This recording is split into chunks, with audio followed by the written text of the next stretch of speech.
నెల్లూరు నగరపాలక సంస్థ ఇన్ఛార్జ్ మేయర్గా నూతనంగా బాధ్యతలు స్వీకరించిన పోలుబోయిన రూప్ కుమార్ యాదవ్ కార్యాలయంలో మేయర్ ఛాంబర్లో కమిషనర్తో పాటు అన్ని విభాగాల అధికారులతో శుక్రవారం ఆత్మీయ సమావేశం నిర్వహించారు.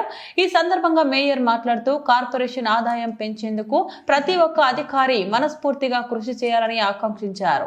టౌన్ ప్లానింగ్, రెవెన్యూ విభాగాలు వారికి సంబంధించిన ఆదాయ మార్గాలలో మరింత ప్రణాళికాబద్ధంగా చర్యలు తీసుకొని కార్పొరేషన్ ఆదాయాన్ని పెంచేందుకు దోహదపడాలని సూచించారు. ఇంజనీరింగ్, శానిటేషన్ విభాగాల్లో దుబారా ఖర్చులు తగ్గించి కార్పొరేషన్ వనరులు వృధా కాకుండా పటిష్టమైన చర్యలు తీసుకోవాలని సూచించారు.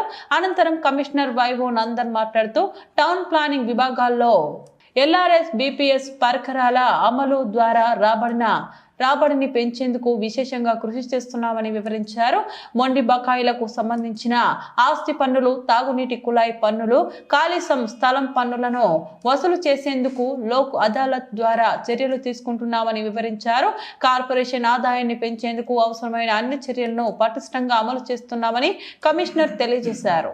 ఈ సమావేశంలో city planar Himabindu, secretary Srilakshmi, ఆరోగ్య శాఖ అధికారి doctor Kanakadri, TPRO Vasubabu, manager Rajeshwari, engineering విభాగం ఈఈలు శేషగిరిరావు, రహంతు జానీ, అనిల్ కుమార్, రెవెన్యూ అధికారులు సమద్ శ్రీనివాసులు పాల్గొన్నారు.